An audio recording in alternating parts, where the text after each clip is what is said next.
Imagine it's a hot summer day and you grab a nice refreshing popsicle out of the freezer. But right after it closes, your brother says he wants one too. And when you go to open the freezer a second time, the door won't budge. You might call your brother over to investigate this little novelty, but by the time he finally gets off the couch, the freezer's easy to open again. So he impatiently grabs his popsicle and leaves. But why is the freezer harder to open the second time?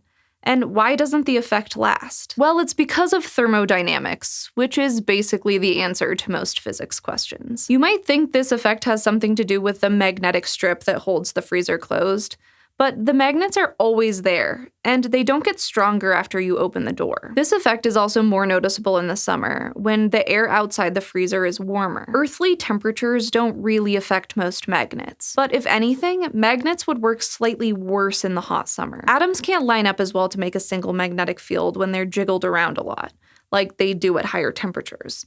So hypothetically, the freezer door would be easier to open when it's hot, which isn't what happens. So magnets are out. But the fact that air temperature matters is the key to what's really going on. Before you open the freezer, the air inside and outside are at the same pressure.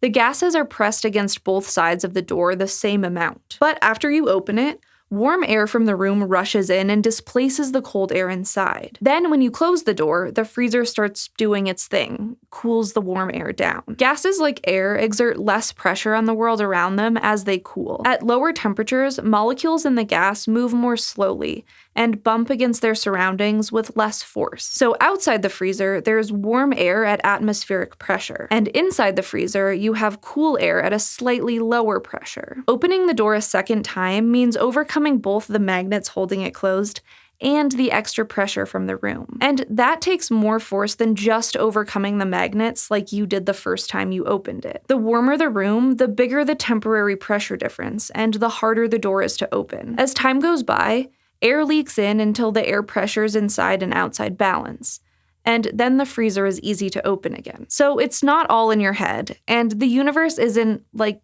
sending you a message about snacking on too many popsicles or bagel bites. It's just thermodynamics. But then again, isn't everything? Thanks for watching this episode of SciShow, and thanks especially to our patrons on Patreon who make this show possible. If you want to become a part of our curious community and even get the chance to ask us a question, you can go to patreon.com/scishow.